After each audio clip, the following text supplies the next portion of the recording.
Et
nous venons d'entendre la musique de ce chant.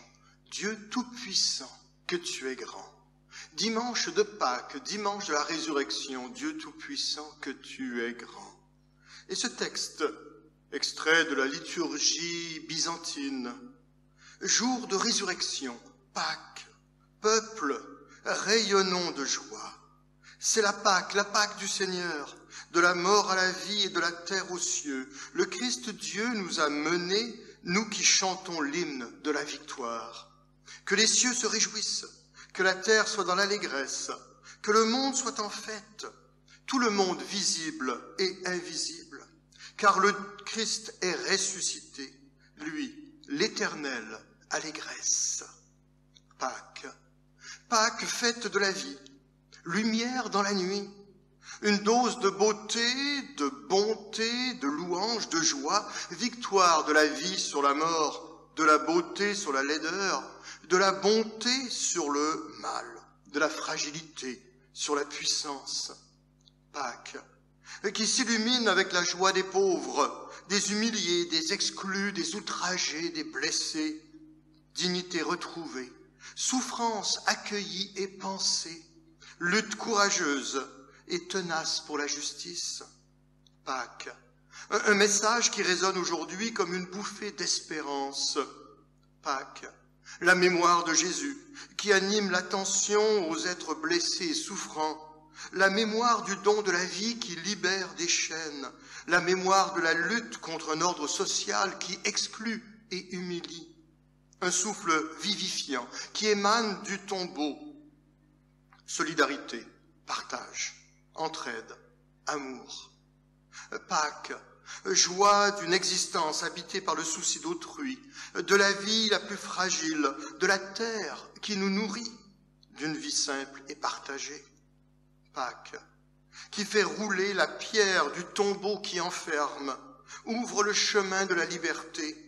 Victoire sur la mort qui engage dès à présent, nous sort de notre torpeur, combat pour la vie digne, la vie belle, la vie bonne. Pâques, puissance de la vie, bonne nouvelle aujourd'hui. Et il est impossible en ce dimanche de Pâques de ne pas chanter ce grand hymne de la résurrection. À toi la gloire, ô ressuscité, et nous offrons nos chants, nos prières et nos pensées à Dieu aujourd'hui.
de l'ombre de la croix à la lumière de la résurrection.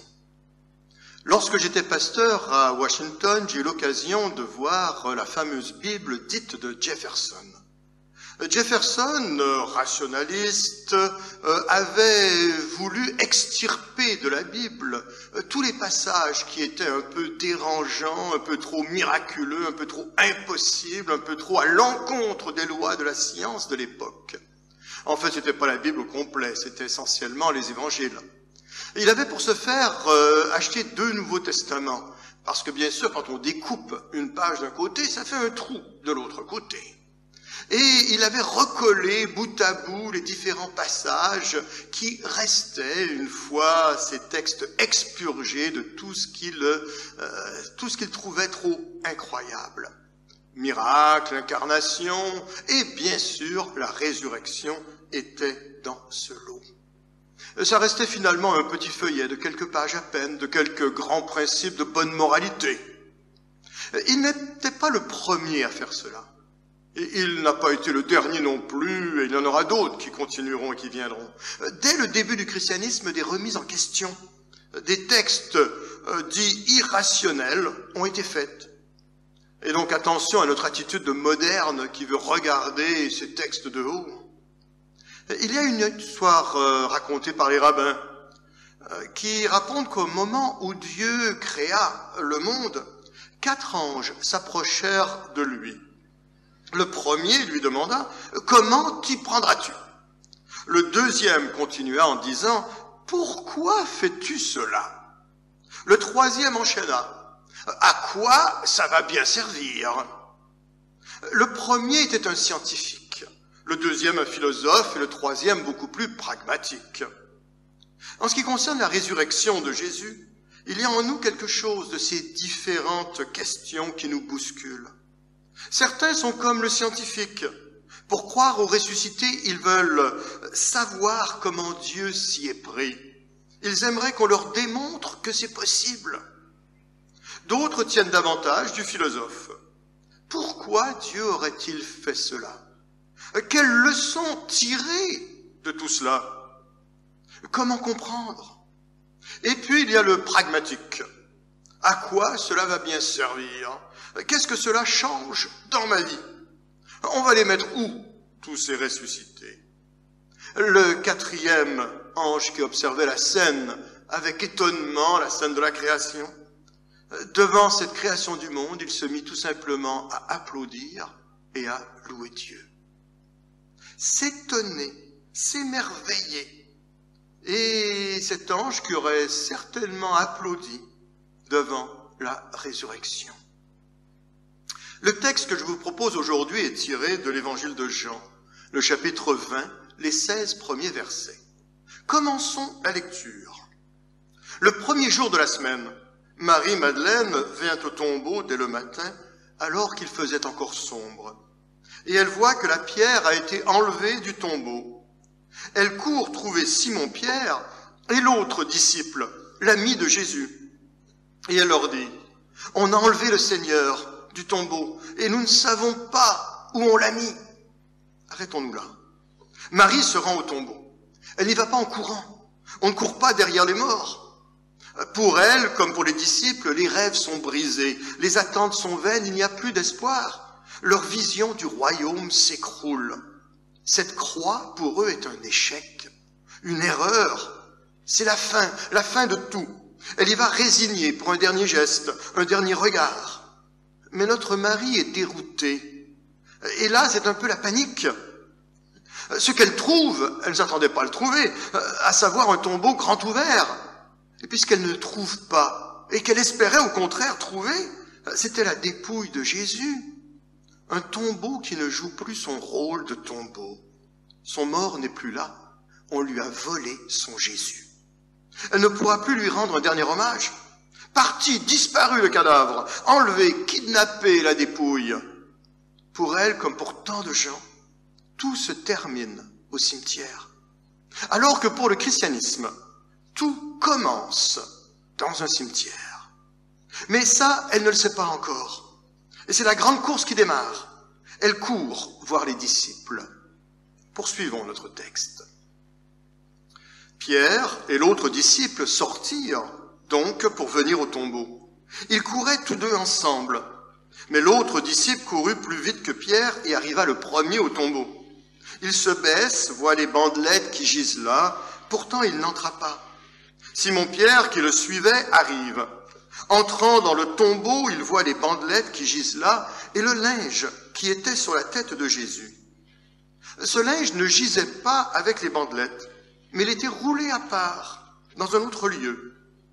Alors l'autre disciple, qui était arrivé le premier au tombeau, entra aussi.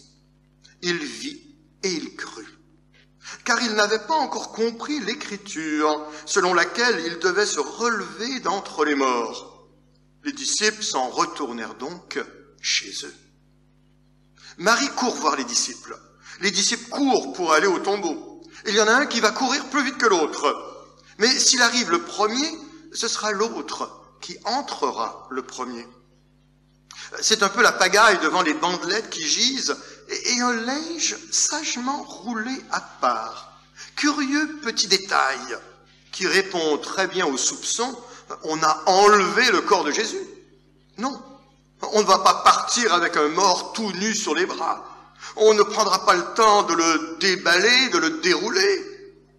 Et le linge est là. Et si pour Pierre, nous ne savons pas ce qui se passe en lui, pour l'autre disciple, le texte précise, il vit et il crut. Qu'est-ce qu'il a vu? Rien. Pas de Jésus, pas de corps, le vide. Et pourtant, il crut. Quelque chose a fait un déclic à l'intérieur. Il vit et il crut. À nouveau, une bien curieuse phrase. Alors que le chapitre suivant de l'évangile de Jean dira exactement le contraire. Heureux celui qui a cru sans voir. Et notre texte fait référence à l'écriture. Une écriture qu'il ne comprenait pas encore. Pourtant, Jésus l'avait annoncé à plusieurs reprises. Il leur avait parlé de sa mort, de son rejet, de la croix, puis de la victoire, qu'il se relèverait. Il avait mentionné 3 jours, il avait parlé de sa résurrection. Mais il n'avait pas compris. Disons plutôt qu'il ne voulait pas comprendre. D'ailleurs, la première fois que Jésus l'avait annoncé, dans Marc au chapitre 8, Pierre va s'opposer directement à ce que disait Jésus et retentira la fameuse phrase, un peu troublante, « Arrière de moi, Satan, car tes pensées ne sont pas celles de Dieu, mais celles des hommes. » La deuxième fois qu'il l'avait annoncé, ils n'ont pas prêté attention. Ils étaient beaucoup trop occupés à discuter entre eux de qui était le plus grand des apôtres, qui était le meilleur. Et la troisième fois qu'il a annoncé à ses disciples, Jean et Jacques ont choqué les autres disciples parce qu'ils voulaient être assis à la droite et à la gauche de Jésus dans sa gloire. C'est question de rapport de pouvoir. Comme quoi l'être humain est parfois dur de comprenure. Quand quelque chose ne fait pas son affaire, ou bien il s'y oppose, ou alors il n'écoute pas, ou encore il va chercher à le récupérer à son avantage. Mais là, dans la froideur du caveau, c'est peut-être l'apôtre Jean, est touché. Ce qui touche l'un ne touche pas forcément l'autre. Ce qui nourrit la foi de l'un n'est pas toujours ce qui va nourrir la foi de l'autre. Et gare à nous de mépriser cette foi. Là, au fond d'une tombe vide, une lumière va jaillir dans son cœur. Là, la croix prend tout son sens. L'amour devient plus fort que la mort. Là, il est rencontré au plus profond de son être. Mais avant de poursuivre et de retrouver Marie, arrêtons-nous un peu sur ce concept de résurrection. Parce qu'il y a d'autres personnes qui ont été ressuscitées dans les évangiles et ailleurs dans la Bible. Mais en fait, c'était plutôt des réanimations. Que ce soit Lazare, la fille de Jairus, ces autres personnages, ils sont morts à nouveau. Le Christ anticipe quelque chose d'autre, quelque chose qui nous échappe. Quand on parle de la résurrection, on ne parle pas d'un simple retour à la vie, mais quelque chose qu'on ne peut pas pleinement saisir. Et d'ailleurs, il y aura plein de paradoxes dans ces apparitions du ressuscité. Parfois, il donnera l'impression de passer au travers des murs, Et pourtant, il va tendre ses mains en disant « Touchez-moi ». À un moment donné, il apparaîtra soudainement. Puis une autre fois, il va prendre le temps de faire la cuisine et de manger avec ses disciples. Il est là sans être tout à fait là. Et il y a deux points communs d'entre tous les évangiles, parce que les 4 évangiles racontent cette histoire de la résurrection, avec des témoignages différents, ambigus, des mots boiteux, des expressions imprécises, parfois même des impressions de contradiction. Mais les deux points qui ressortent, d'une part, le tombeau est vide, et d'autre part, le Christ est vivant. Cet événement qui a lieu dans notre espace et dans notre temps, en un mot, dans notre histoire, on ne peut le prouver de façon scientifique, c'est-à-dire en reproduisant le phénomène. Il reste un événement intraduisible. L'au-delà est venu à notre rencontre, un tombeau vide. Le Christ n'est plus là où on l'avait mis. Alors les hypothèses circulent.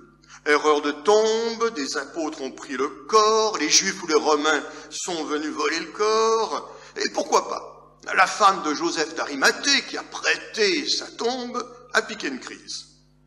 Et voilà nos 11 peureux apôtres, transformés en témoins indéfectibles, en martyrs, alors qu'ils n'avaient pas encore tout à fait compris. Et je le répète, ces deux choses demeurent. Une tombe vide et un Christ vivant. Alors retournons voir Marie. Cependant, Marie se tenait dehors, près du tombeau, et elle pleurait. Tout en pleurant, elle se baissa pour regarder dans le tombeau. Elle voit alors 2 anges vêtus de blanc, assis là où gisait précédemment le corps de Jésus, l'un à la tête et l'autre aux pieds. Ils lui dirent « Femme, pourquoi pleures-tu » Elle leur répondit « Parce qu'on a enlevé mon Seigneur, et je ne sais pas où on l'a mis. » Après avoir dit cela, elle se retourna. Elle voit Jésus debout. Mais elle ne savait pas que c'était Jésus. Jésus lui dit « Femme, pourquoi pleures-tu? Qui cherches-tu » Pensant que c'était le jardinier, elle lui dit « Seigneur, si c'est toi qui l'as emporté, dis-moi où tu l'as mis. Et moi, j'irai le prendre. » Jésus lui dit « Marie. » Elle se retourna et lui dit en hébreu « Rabouni », c'est-à-dire « Maître ». Elle arrive à nouveau, tout essoufflée, elle pleure, elle attend, elle se baisse et elle pleure encore. 3 attitudes importantes. Il y a de l'émotion dans l'air. Elle veut le retrouver, son Jésus. Elle a besoin de son mort pour être en paix, que les certitudes ne soient pas ébranlées. Et là, à nouveau, une rencontre.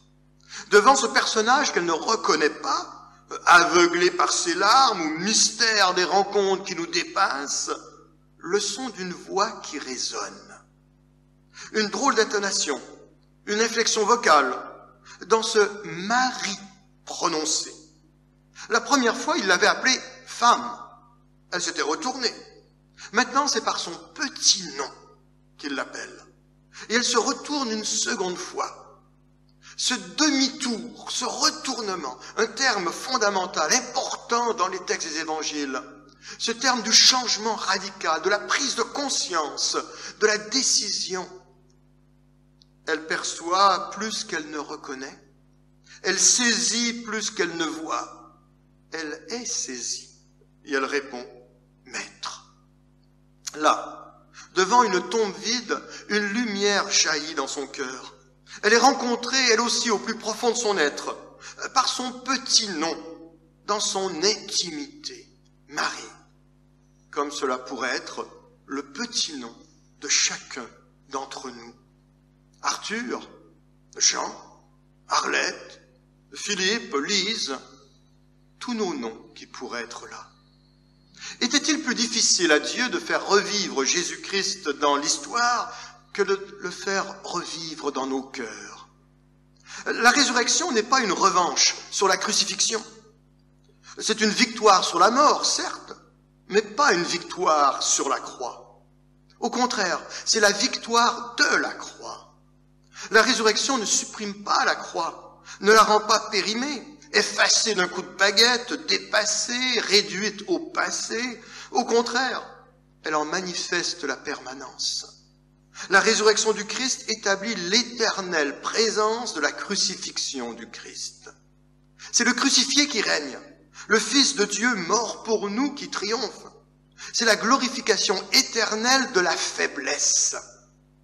C'est l'amour dans toute sa fragilité qui est plus fort que la mort. Nous participons déjà à cette résurrection. L'homme et la femme qui croient sont déjà passés de la mort à la vie.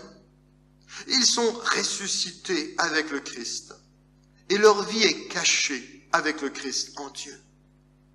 Être ressuscité nous donne une nouvelle vision des choses, du rapport avec Dieu, avec les autres et avec nous-mêmes. Et quelles que soient nos lectures de ce texte, nous sommes tous d'accord sur ce point. C'est être ressuscité dans le fond de nos cœurs et de nos vies.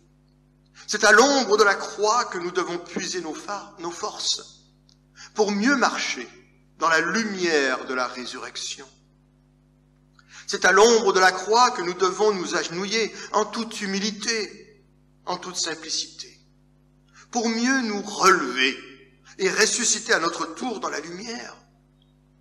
C'est à l'ombre de la croix que nous devons nous nourrir de la vie même du Christ, pour mieux vivre, la tête haute, éclairée du soleil du ressuscité. Et que le Seigneur nous accompagne en ce dimanche de Pâques. Et je vous inviterai à chantonner ou écouter ce chant qui dit « Voici mon cœur ».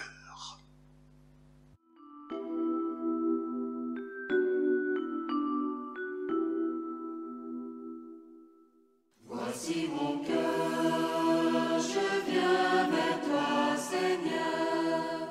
Jésus, je suis devant ta croix, j'y vois tout ton amour pour moi. Voici mon cœur, je viens vers toi, Seigneur. Tu as pardonné jusqu'au bout, pour toi je me mets à genoux. Voici mon cœur, je viens vers toi, Seigneur. Jésus, tu es ressuscité, ta joie tu veux nous la donner. Voici mon cœur, je viens vers toi, Seigneur. Oui, j'ai reconnu ton amour, pour toi je chanterai toujours. Voici mon cœur, je viens vers toi, Seigneur.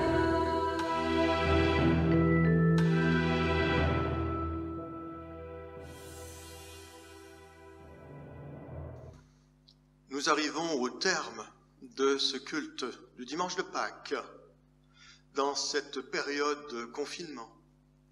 Nous pensons à la fois à des moments de joie qu'il peut y avoir, parce qu'effectivement, il y a des pères qui jouent avec leurs enfants. Il y a des voisins qui ne se connaissaient pas, qui se rencontrent. Et il y a des familles qui prennent leur repas ensemble autour de la table, chose qu'ils n'avaient peut-être pas fait depuis longtemps. Et il y a des priorités qui sont remises en ordre. Mais à côté de tout cela, il y a également des souffrances. Des gens qui ressentent l'isolement. Des grands-parents qui ne peuvent pas voir leurs petits-enfants. Des personnes qui sont inquiètes pour demain, sans parler de tous ceux qui sont atteints par cette terrible maladie. Et nous sommes là, parfois impuissants, au contraire, à d'autres moments, un coup de fil, un message envoyé qui peut faire du bien. Parfois avec des mots qu'on ne sait pas quoi dire, comment prononcer. À d'autres moments, avec une parole qui relève. Jésus, toi le Seigneur qui as dit « Je suis le chemin, la vérité et la vie ». Nous te rendons grâce parce que ce chemin conduit vers le Père, parce que cette vérité est ta parole, parce que cette vie est la vie éternelle. Nous voulons te prier pour tous ceux qui ne connaissent pas ce chemin, pour tous ceux que nous côtoyons et que ton nom laisse indifférents. Accorde-nous, Seigneur, d'être parmi eux, des témoins de ta parole, des instruments de ta paix et de ton amour. Toi, Seigneur Jésus, qui as dit « Je suis le bon berger ». Merci, Seigneur, parce que tu nous aimes au-delà de tout, parce que tu nous accompagnes jour après jour. Merci pour tout ce que tu nous donnes au travers de ton amour jour après jour. Mais également, toi qui es le bon berger, qui prends soin de nous dans ces moments où il peut y avoir des épreuves, que tu puisses nous réconforter de ta présence. Toi, Seigneur Jésus, qui as dit « Je suis avec vous tous les jours jusqu'à la fin du monde ». Alors merci, Seigneur, parce que tu es là maintenant, aujourd'hui, à nos côtés. Merci pour cette promesse d'une espérance qui donne un sens à la vie aujourd'hui. Nous voulons te prier pour tous ceux qui cherchent, tous ceux qui doutent, tous ceux qui ne savent plus que tu es toujours avec eux, tous ceux qui se sentent loin de toi et loin des autres. Nous voulons intercéder les uns pour les autres, te confier également tous ces problèmes qui peuvent nous accabler. Et dans les limites de nos paroles, lorsqu'on ne sait trop quoi dire ou comment le dire, alors c'est quelques versets des Écritures. Notre Père qui es aux cieux, que ton nom soit sanctifié, que ton règne vienne, que ta volonté soit faite sur la terre comme au ciel. Donne-nous aujourd'hui notre pain de ce jour. Pardonne-nous nos offenses, comme nous pardonnons aussi à ceux qui nous ont offensés. Et ne nous laisse pas entrer en tentation, mais délivre-nous du mal, car c'est à toi qu'appartiennent le règne, la puissance et la gloire, au siècle des siècles. Amen. Et que le Dieu de toute grâce, celui qui est Père, Fils et Saint-Esprit, soit avec chacun d'entre nous. Allons dans la paix du Seigneur, soyons nous-mêmes artisans de paix. Recevons la bénédiction de Dieu, afin qu'en retour nous soyons nous-mêmes une source de bénédiction pour les autres autour de nous. Amen.